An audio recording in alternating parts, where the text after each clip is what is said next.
Just a second.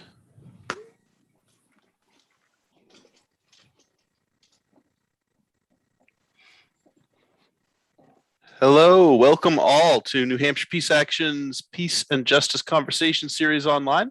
I'm Will Hopkins, the Director of New Hampshire Peace Action. In case you're new to New Hampshire Peace Action, we educate, mobilize, and organize to build a more peaceful future, a peaceful and just future for all. We envisage a future where international relations are based on cooperation instead of competition and conflict, and where mutual benefit and shared security lead to a more peaceful and just global community. The corona pandemic spurred us to start this bi-weekly conversation series as a way to continue our public education work. And we found it so effective that we've decided to continue on indefinitely. Although right now it looks like the pandemic is also deciding to continue on indefinitely. So this bi-weekly online conversation series is intended to help us engage and sort out how to make the changes we've been yearning for during this time. As we just share the screen. So in the spirit of understanding and respect, we'd like to acknowledge that we're doing our work here in New Hampshire on the ancestral homeland of the Abenaki, Pennacook, and Wabanaki peoples, past and present. And we honor with gratitude the land and waterways that they have been stewarding through the generations. Tonight, I'm very excited to be introducing John Lamperti, who is the longest serving member of New Hampshire Peace Action's Board of Directors. He is our C4 board chair and has been for a very long time. The plan is for about a 30-minute presentation followed by some discussion and Q&A with John. A bit on Zoom etiquette. We're happy to have you keep your video on if you're comfortable with that so we can see your faces and reactions. During the conversation, you're welcome to either put an asterisk in the chat or use the hand raise feature in Zoom to be recognized. Or if you're more comfortable, you're welcome to simply enter your questions in the chat and I'll read them off so that John can respond. So John, as I said, is the longest serving member of our board of directors. He's on both of our boards. He also, for at least as long as I've been involved with Peace Action, has been on the national board of directors of Peace Action. He is the author of Enrique Alvarez Cardova, The Life of a Salvadorian Revolutionary and Gentleman, professor of mathematics at Dartmouth Emeritus. And he's done a lot of work in Central and South America, including spending a good portion of 1990 in Nicaragua, helping doing humanitarian work. So John, thank you so much for being with us tonight. I'm excited to hear some of your stories of doing this work and hear where the conversation goes. So John, take it away. Well, thanks, Will. And let me say at the beginning that I think there has been maybe a little overhype about my being a lifetime activist. I'm really not a lifetime activist because I was brought up in a pretty conservative Republican home. Not like today's Republicans, of course, wanting to batter down the doors of Congress, but with the sort of traditional old-fashioned Republicanism that thought the New Deal was a bad thing because it was ruining America, etc. And it took me a long time to overcome that. But I'm going to tell you a little bit about my personal history.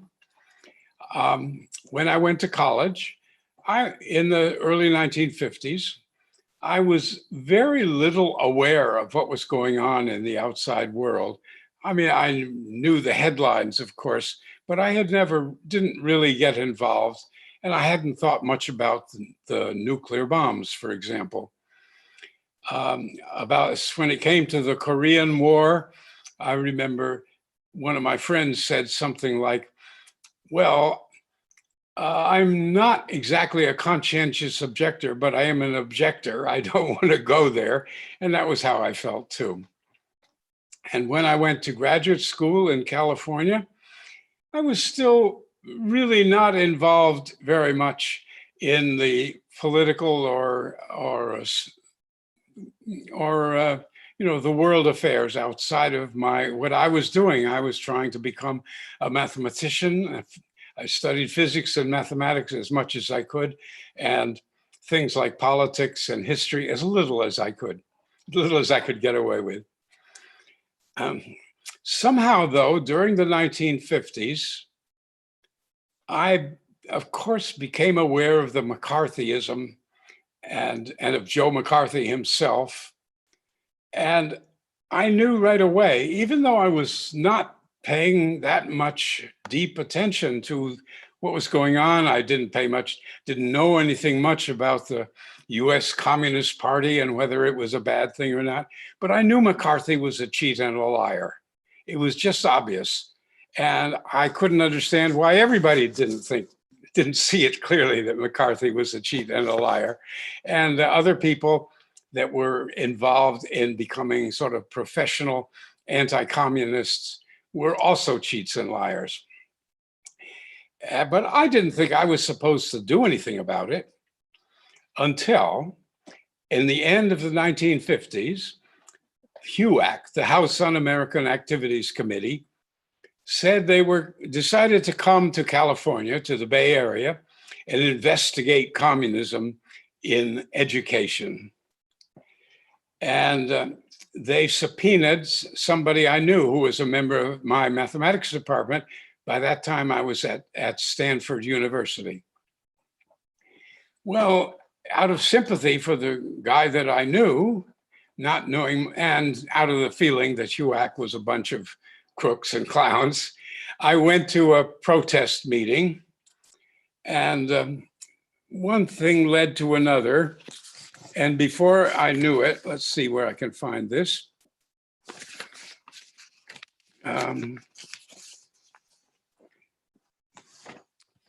Before I knew it, I had become a member of something called, we were always quick with a snappy title, something called the Peninsula Committee for Freedom in Education. Doesn't that have a nice ring to it? And as it happened somehow, I don't really quite remember how, that I became co-chair of this committee, along with a good friend of mine, another mathematician named Carl DeLu. And let's see, I have a note about this. Just a sec, I'll quickly find it. Not that one.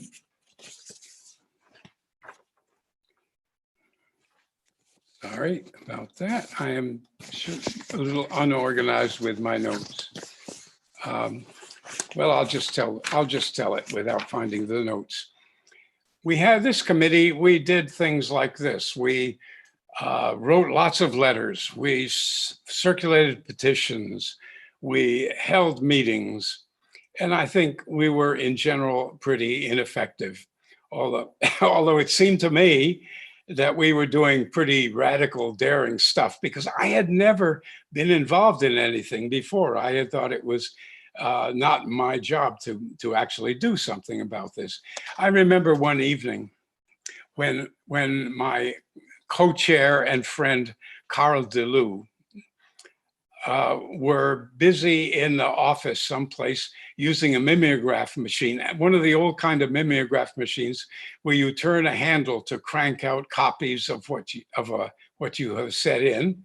And we were printing up a leaflet about a meeting to oppose the Un-American Activities Committee and say what jerks they were.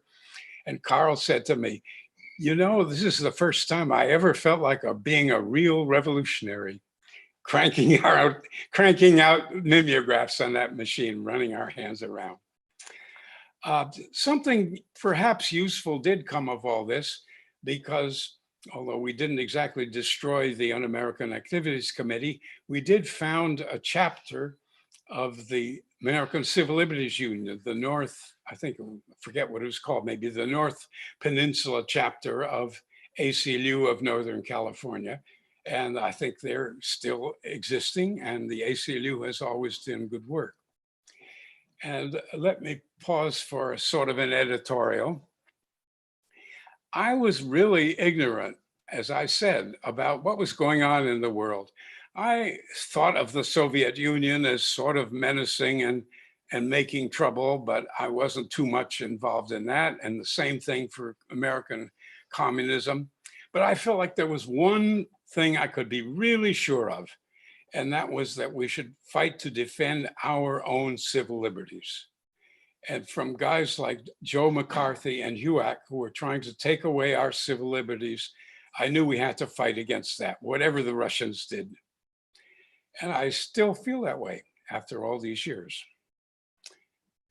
Well, after that end of my little time at Stanford, I went to Dartmouth College as an instructor and then as an assistant professor. And pretty soon, this was the early 1960s.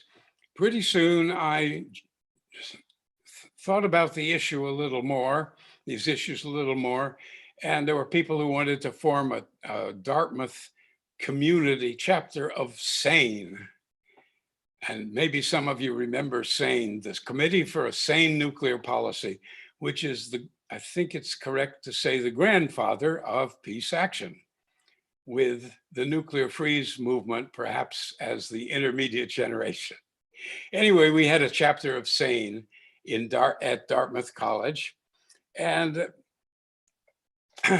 I joined it. I'm not expecting to do very much, but because there were a couple of faculty members who left and got busy in other things, I happened to become the chapter president after a little while.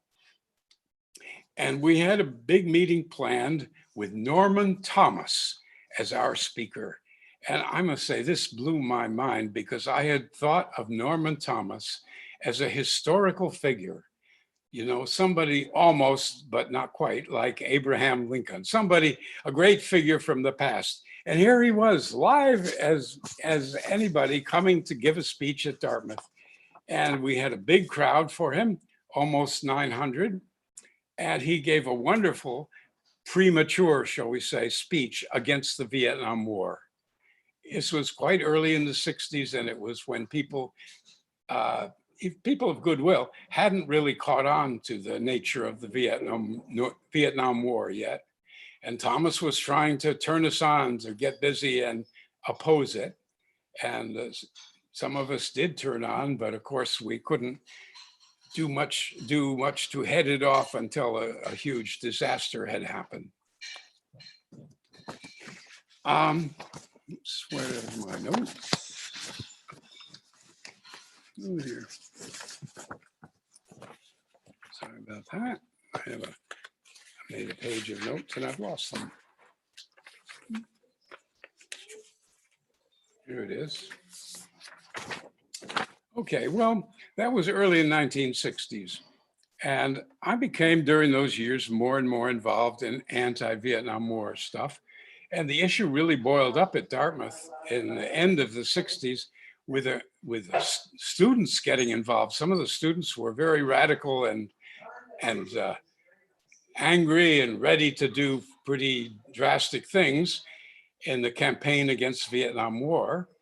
And the way we brought the Vietnam War home, really the closest thing to us, was the ROTC training programs at Dartmouth.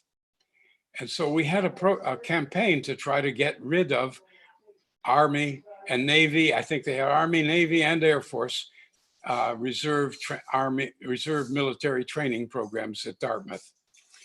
And the process of getting rid of them wound its way through the college bureaucracy. And I was a professor, so I was involved in that. But it also was very much something that inspired a lot of students to be active, and wound up at the end of the year, lots of big demonstrations. It was a very exciting year, actually, 1969 at Dartmouth College. We had demonstrations to which half the college came to talk and try to organize opposition to the Vietnam War. The administration at that time was not too interested, but they weren't trying too hard to suppress it. Until toward the end of the year, a bunch of students decided that this wasn't good enough. They had to act more radically and take over the administration building. And in the late spring of 1969, a group within the general student movement, remember Students for Democratic Society, SDS, some people who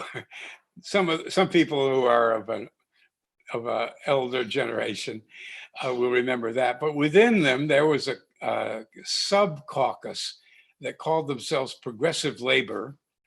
And they were more radical and more interested in direct action, not really violent, but not entirely nonviolent either. And they, one day in an SDS meeting, they said, okay, now is the time. And a bunch of people who had planned this in advance got up and left the meeting and went to take over the Dartmouth administration building and forced all the people working there, like deans and secretaries and college officials, to get out of the building. And then they barricaded the doors and waited to more or less played music out the windows and hung out flags and waited to see what would happen. And what happened was that a rather massive army of police, state police, backed up by some National Guard, arrived to expel everybody from the building. I didn't think this was a good idea at the time. I would have been I hadn't been consulted in advance, but I would have been opposed to doing it. But I got very involved in it, partly because my wife's sister, who was visiting us and just happened to be around that building when all this was going on, thought, gee, this was pretty exciting. And she got into the demonstration and she was arrested along with about, 30 or 40 students. And so I was involved with my sister-in-law and the students who were, some of them were people that I knew, and I became a sort of student advocate. Anyway, that was a high water mark of activism against the Vietnam War at Dartmouth.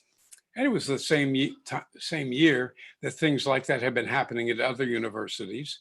And I think they made a mark. It's hard to know. I couldn't stay too involved too long because I had arranged in 1970 to go to the Soviet Union on an interchange sort of fellowship arrangement, scientific exchange between the American and the Soviet Academy of Sciences. And I was very excited about going there and seeing what the Soviet Union looked like. And it was really a wonderful experience, not terribly political, but in any case, it took me away from Dartmouth and took me away from worrying about what was going on in the US to some extent.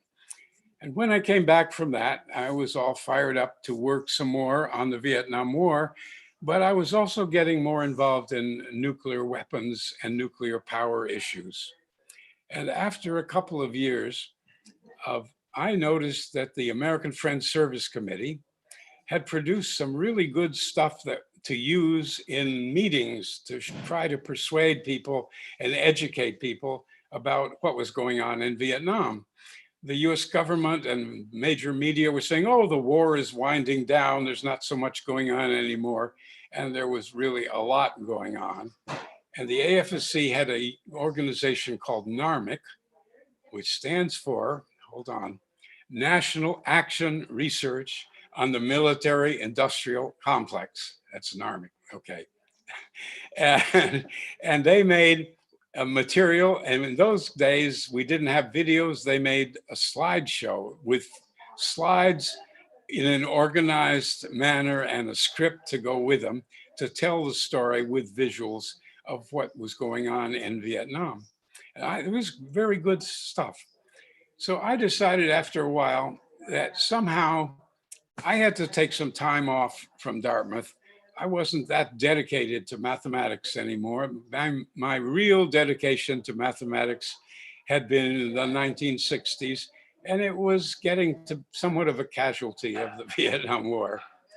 So I wrote to NARMIC and said, how about I come and work with you for a while? And after some discussion, they agreed. And I went down to Philadelphia for 6 months, once and several other times after that. And I worked on things related to nuclear power and nuclear energy. I learned a lot about that and made some materials. I spent all of the year almost, well, not all of the year, but much of the year, 1980, working on one of those slide shows with NARMIC about nuclear power and nuclear weapons. And I thought it was pretty good stuff at the time. Because I had been involved with the AFSC, I was also involved with the AFC in New England, by the way.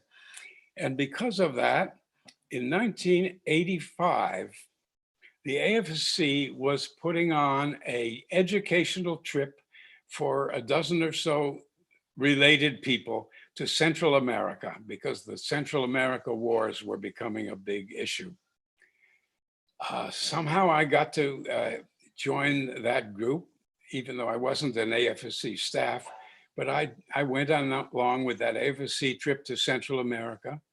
We started in Mexico, then the group split up and went to the 3 countries, most in the conflict of Guatemala, El Salvador, and Honduras.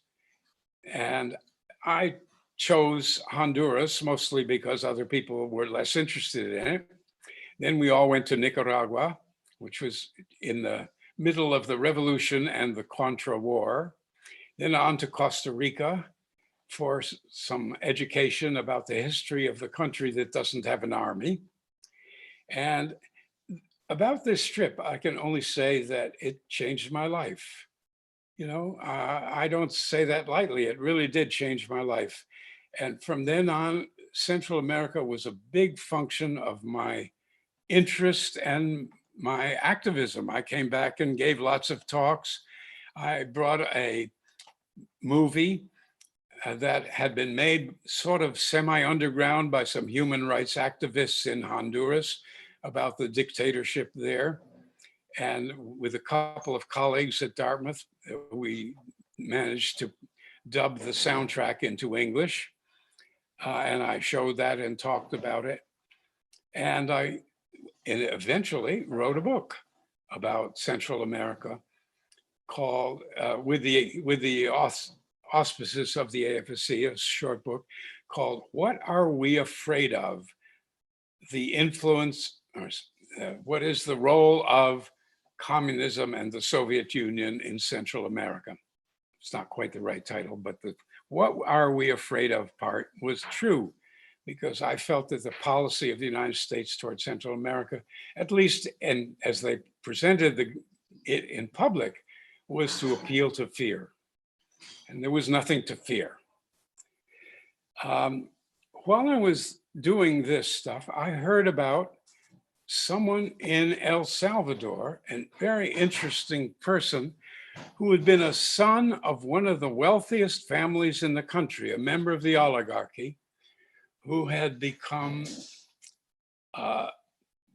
very involved in trying to reform the miserable lives, the miserable agricultural system, oppressive agricultural system in his country, and eventually became a revolutionary. His name was Enrique Alvarez Cordova. And when I came back from one of those trips, I wanted to learn about Enrique Alvarez. And I tried to find out, I thought I could maybe read a book about him or read some articles about him, and I couldn't find any. There's just a few things, very short things that I could find. So I thought, well, I'll try to learn about Enrique Alvarez, and then I'll write something about him, maybe an article. And I was working on that off and on for 10 years with many trips to El Salvador, and eventually it became a book. And I'm proud of it. I think it was a contribution to the historical record in that country, El Salvador. Let's see, what shall I add? One thing is that after 1976, I became interested in the issue of capital punishment. I never was much involved in that before. I didn't take it as a religious or absolutely clear-cut moral issue, as some of my friends did. But I happened to be in Vermont when somebody was running for attorney general, and Vermont had just introduced a new criminal code which did not have capital punishment. They would abolish capital punishment if the new criminal code was enacted. And this guy, he was a Democrat, as a matter of fact, running for attorney general, made speeches about how he wanted to restore capital punishment. And I heard him once talking about, well, he thought it was a deterrent to crime. And you could just see that some years when there was very few executions, there was a lot more homicide, and other times there was more homicide when there was less execution, and that should convince you. And I thought, doesn't convince me of anything, because this is really meaningless, but it's an important problem. And I went home and decided I would try to learn what there is to learn about whether people had done serious studies about capital punishment and prevention or deterrence of homicides. I found there was quite a lot, and that there seemed to be a pretty clear consensus that capital punishment did not have any effect deterring homicides. And I wrote a kind of brief for the Vermont ACLU about it. And I've been a little bit involved in that issue off and on ever since, until finally, quite recently, after years of struggle and difficulties and so on, I'd gone to testify a couple times and participated. But New Hampshire's legislature, both houses voted to abolish capital punishment. The governor vetoed it, and both houses of the legislature overrode the veto. And legally, capital punishment was abolished in New Hampshire. A wonderful step forward, I think. Well, I won't say much more, except I'll say a little bit about peace action. I joined the Committee for Sane Nuclear Policy back in the 1960s. It morphed somehow into the campaign for a nuclear freeze. And I took part in a very nifty and clever demonstration or action against nuclear arms race and in support of the nuclear freeze that was organized in Vermont by our then Vermont Secretary, David McCauley. A group of us started a march in Washington, Vermont, and we had a short address by somebody from the United States State Department who came up to say that, some platitudinous things about how the United States, of course, did not want to have a nuclear war, but it was really all the Russians' fault, I guess. And then we marched for a day to the capital, Montpelier. We marched a little past, actually, and camped overnight. And then the next day we went back to Montpelier, and we had a big rally and a march through the center of the city, and lots of speakers, including Senator Patrick Leahy, who came out in support of the nuclear freeze movement. And I think we had pushed him to do that because he had not said before that he was really supporting the nuclear freeze issue. And another funny thing happened. The next day, we were supposed to continue our march to Moscow, Vermont, where we would be addressed by a young man from the Soviet delegation to the United Nations in New York. Obviously somebody that we thought was reasonable and would say good things. And the State Department or something found out that Moscow, Vermont was beyond the 50-mile limit that this guy was allowed to go from the UN headquarters in New York. So the Russian was not allowed to go to Moscow. And he gave a very good speech at a church in, I think, Waterbury, Vermont, which was within the 50-mile limit. It was only a couple miles more, by the way, to Moscow. And, and this seemed to catch the fancy of some journalists, and it got nationwide attention. Russian not allowed to go to Moscow, etc. It made our march, I think, much more noticeable than it would have been otherwise. And then we finally went on to Moscow, and I believe I gave a little talk in Moscow at the end of this story along the lines of nuclear war is bad and nuclear weapons we should freeze the nuclear arms race and then reverse it until we get rid of them. Something pretty obvious. But it was a good event, I think. Sadly, the AFSC program in Vermont doesn't exist, although there are other good programs in Vermont. But since it didn't, I've been putting more time in with New Hampshire. And I've been, as Will said, I've been a member of New Hampshire Peace Action for quite a while. I was briefly chairman of the Educational Fund. I've been forever chairman of the C4 fund, which is not a lot of work. The C3 is the one that does all the work. And so I've been really left off the hook. Now, to call this a life of activism is really overstating the case. You know, I had a life with lots of things in it, and this was my political activism and so on was a sideline part of my life.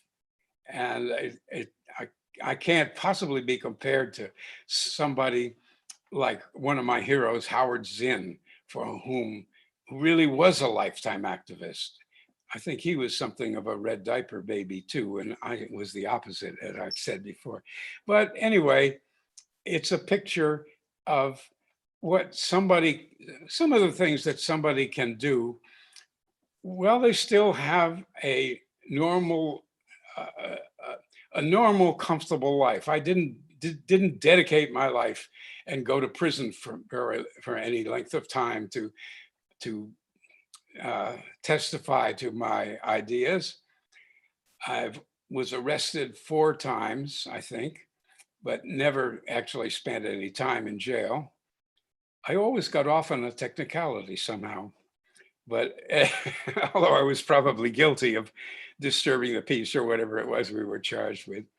But if I were a real activist, I would have been arrested a lot more, I'm sure. But anyway, that's my story. And I think Will and New Hampshire Peace Action are doing some good, quite a bit of good here in the North Country. And I hope we will do a lot more.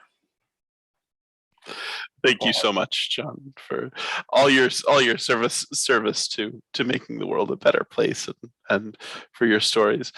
So a reminder, folks, you can, if you know how to use the hand raise function, you can raise your hand in Zoom.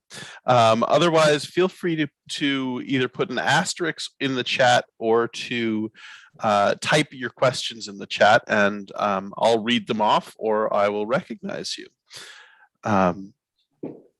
So to kick it off, John, what's your favorite part of your book? I haven't read the whole book, but I have read a few chapters of it, and I'm curious what your favorite bit of your book is. Oh, well, I'll give a tiny summary of the book, and then I'll say what I think my favorite part is. Enrique was a remarkable person. I never got to know him. He was murdered in the year 1980, and I never went to El Salvador until 1993, after the Civil War was over. As a young man, he was a great athlete. He was wealthy, right? He was wealthy, and he lived a luxurious life. He was a star at polo, which is a rich man's game. He was a star at basketball. He was on the national basketball team, which is a prosperous, or at least an upper middle class man's game. I'm sorry, I said that wrong. He was a star at tennis. He was a good, very good tennis player, which is at least a middle class person's name. And he was also a star at basketball, which was a working class game. Everybody could, working class guys were on the national basketball team. And Enrique later said that this was the first time in his life, when he was in his early 20s, on the national basketball team, that he had associated with working class men on a equal basis, not as an employer or somebody of a different class. One of the things he did, and it really blossomed in the last decade of his life, the 70s, was he founded a cooperative farm, or he turned a farm that existed was property of his family, into a cooperative. And his plan was to make it the property of the workers on the farm. And he went a long ways to doing this. His idea was not, there were other rich men in El Salvador who were good to their workers. He wasn't the only one who was decent. But his idea went further than anybody else's. He didn't want to just make things better for the workers and the poor people. He wanted to empower them. And he wanted to empower the workers on his farm to be able to run the farm. And his process was pretty far along, but not quite finished when he was killed. And I was told by a friend of the family that workers on the farm and members of the cooperative had come to see Enrique, gotten in touch with Enrique's father, who was actually the legal owner still, since Enrique had not finished the process of setting up the cooperative legally.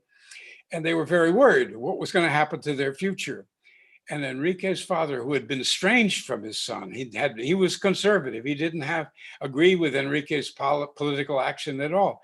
But his father said, "Tell them not to worry. I will carry out the wishes of my son."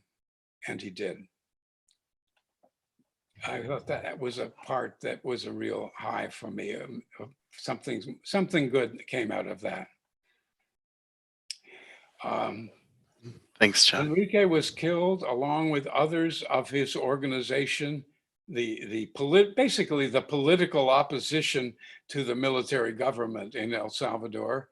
And it was a massacre in 1980 of the directorship of the Democratic Revolutionary Front, of which Enrique was president. And this was the kind of final blow that made it inevitable that El Salvador would fall into a civil war. The US ambassador, Robert White, was actually a very good guy, I think, and he had been trying to find a way to defuse the situation that was obviously leading toward a civil war, and trying to negotiate with the military and the hardliners and the big landowners and the left on the other. And the Democratic Revolutionary Front was hopefully going to be kind of a middle ground. And after they were all killed, White was reported to have said, "Who am I going to talk to now?" This was November of 1980. And as I said, I love the fact that Enrique's father, who had been estranged from him, did come through and carry out the legalization of the cooperative that Enrique had been working hard to create. Thanks, John. So Donna San Antonio apologizes for not being able to use video, but wanted to say that she's appreciating your stories very much. She says, you say you're not a lifelong activist, John, but what about all the ways you influenced, inspired, and radicalized students just by being who you are, thoughtful, compassionate, and ethical as a human being? Do you know any students who, when you were a professor in Dartmouth, who went on to become activists? Not really. You know, in the as I said, in the spring of 1969, there was a group of students who took over the administration building, Parkhurst Hall, and were all arrested and spent a month in jail in most cases, and then were further punished by Dartmouth afterwards. And they recently had a reunion, a 50-year reunion at Dartmouth. And I went to that. I had been sort of an ally, but I hadn't really been part of their group. And it was fun to see them all again. I would say they had all, as far as I could tell, all become good people leading useful lives, but none of them had become really radical activists in the strongest sense. They had not as strong, not as radical as what they had done back when they were at Dartmouth and took over that building. But maybe that's a good thing. So just for a historical perspective, we're in a mode where we've re-embarked on in the Cold War, right? We have we're investing 1.7 trillion over a 30-year time span, and as I'm organizing, it's very difficult to get people interested like they were in the initial freeze. What do you see as the primary differences between 1980 to 1982, when the freeze was really being organized in earnest, and now? Why is it that people don't seem aware of the dangers of the nuclear buildup? Well, that's a good question. I don't think I can really answer it. Of course, it was not all that front page always an issue in 1983 either. In New Hampshire, at least around where I live, I think it was all of New Hampshire, the organization that was kind of leading the charge was a PSR, the Physicians for Social Responsibility. And they had some very good organizing tactics, showing movies. They had something they called the bombing run, and always doctors would present a film and give some talk about how many people would die within this circle and this larger circle, how impossible it would be to have any medical treatment that would survive. It was quite effective, I think, and the nuclear freeze movement just seemed so obviously reasonable that it got quite a lot of traction. Are things worse now or better? I don't really know why we don't have as much of an anti-nuclear weapons movement now. I'll think about it too. I don't have a good answer, but it's All right. Possibly a partial answer, of course, is that the climate change crisis, the global warming, which is so obvious and becoming more and more imminent as the effects of it really hit us. A lot of young people, especially, who are really fired up about doing something to combat global warming. Why don't the governments wake up and see that we're going to ruin the planet if we don't do something now? And somehow, young teenagers and 20-year-olds can see that and get angry about it, and the members of Congress don't seem to be able to see it. At least they don't get angry about it and really act on it. That's a distraction. It's a vital issue, but nuclear war is also a vital issue, and somehow the climate crisis is right with us, and nuclear war is still a possibility. And we hope a pretty small chance of nuclear war, but it would just wipe us off the face of the earth if it happened. And to be spending more and more money and building new nuclear weapon systems is insanity. I can't imagine why that is happening, but I don't know how to stop it either. All right, I'm going to turn it over to Joseph Gerson, who has a question or has his hand raised. How to stop it. Go ahead, Joseph.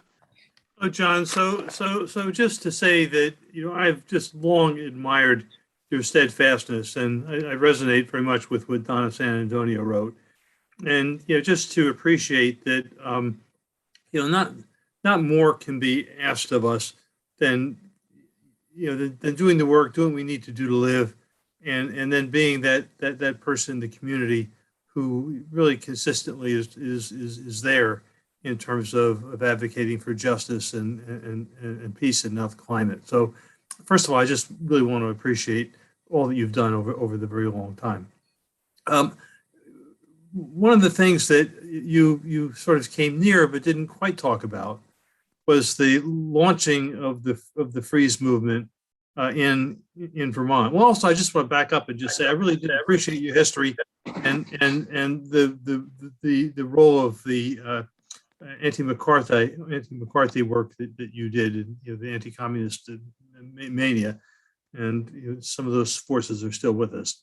But I had the privilege of being with AFSC at the time as we were launching the freeze movement, and I remember a meeting at which Dave McCauley told us that that spring, that winter spring, there'd be 15 towns would vote for the freeze, and the next year 175. And a number of us had our doubts, and it happened. And I wonder if you could talk a little bit about the process within Vermont AFSC that you were part of that led to the decision to go after the town meetings, because the town meetings were what ultimately sparked the freeze movement and led to the transformation of U.S. policy. Well, I don't know that I could say too much about it. I haven't thought about that for a while, but of course you're right. You're reminding me that part of the freeze movement in Vermont was using town meetings to pass resolutions supporting the freeze movement in particular and opposing the nuclear arms race in general. And it grew from year to year, as you say, a smaller number of towns one year, and then people took it on and on. Macaulay used to travel around the state with his a movie and a movie projector, I think we had, and have meetings in church basements with maybe only a very few people from town to town, urging them to get out and organize, and having something particular to do was maybe part of the secret, that he would show them that movies about the devastation that a nuclear war would mean, and then say, with something we can do, get your town to pass a resolution supporting the nuclear freeze movement. And many towns responded to that, as you say. And then after, I forget the year, Joe, but there was, after a couple of years after that, it was a huge demonstration in New York. I think one of the biggest demonstrations that had ever happened in the United States up to that time. And lots of Vermonters were there, and lots of signs and stuff. And a lot of it was the result of the nuclear freeze organizing in Vermont based on using town meetings.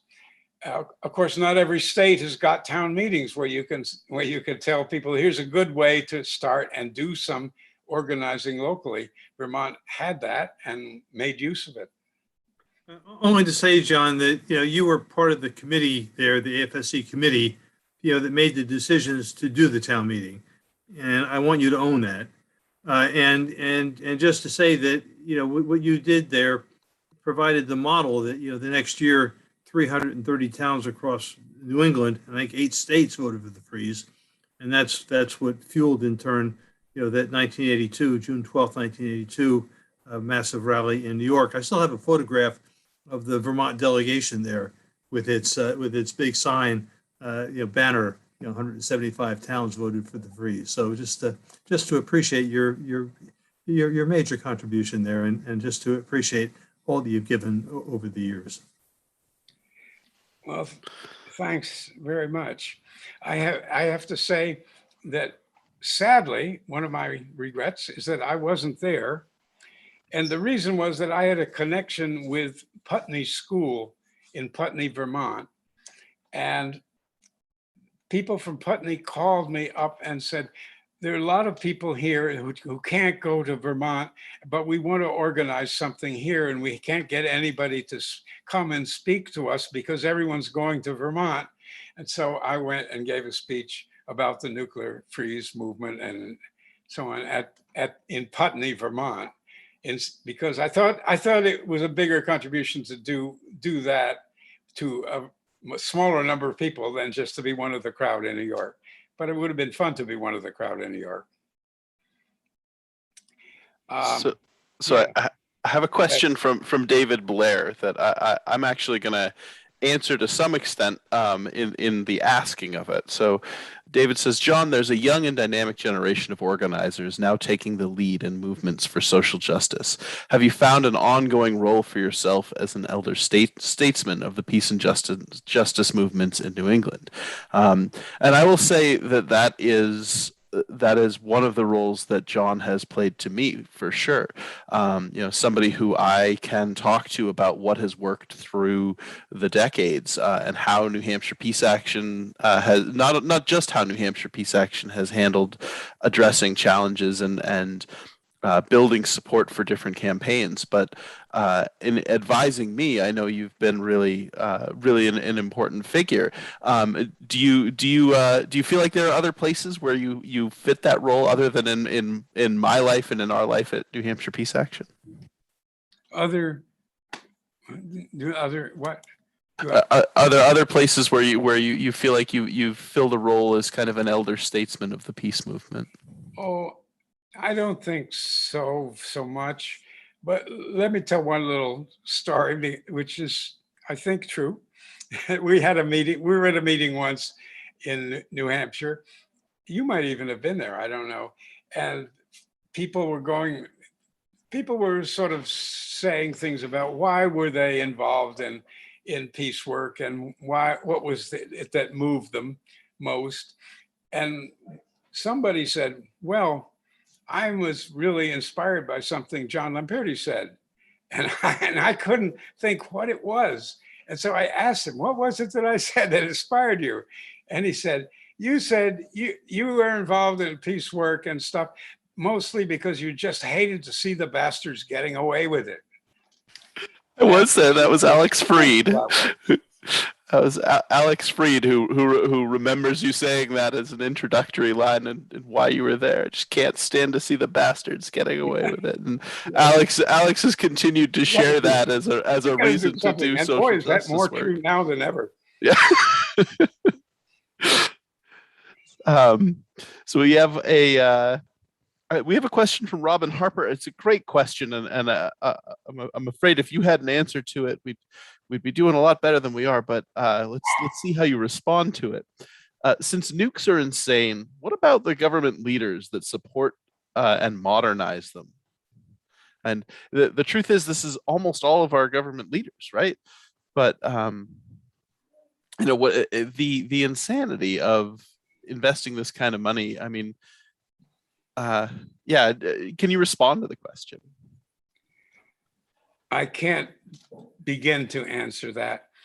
A small piece of it is that while Bernie Sanders is my senator, and I've been supported him for many years, and I agree with maybe 95% or maybe 98% of what he does and says, but there's one thing that he does that I'm very strongly against, and that he's been a strong supporter of the F-35 fighter jet, which I think he knows is a fiasco and a huge gift to the military industrial complex. And it's not something that we in any way, what shape or form need for our defense of our country. And why does he do that? He won't even talk about it. But the answer surely is he has to do one thing for the military people, for the National Guard, he thinks it's necessary, I think, to make this concession to stay in power, in office, and be able to do a lot of other good things that he does. And so he just made that compromise. But he won't even say that. He just ignores, doesn't talk about the question. And it is so out of character that it's painful. But I guess the answer has got to be just the clever way that the big military companies have spread the goodies around with subcontractors in every town almost, who will bring in a lot of money and so many jobs that depend on their having bigger and bigger budgets.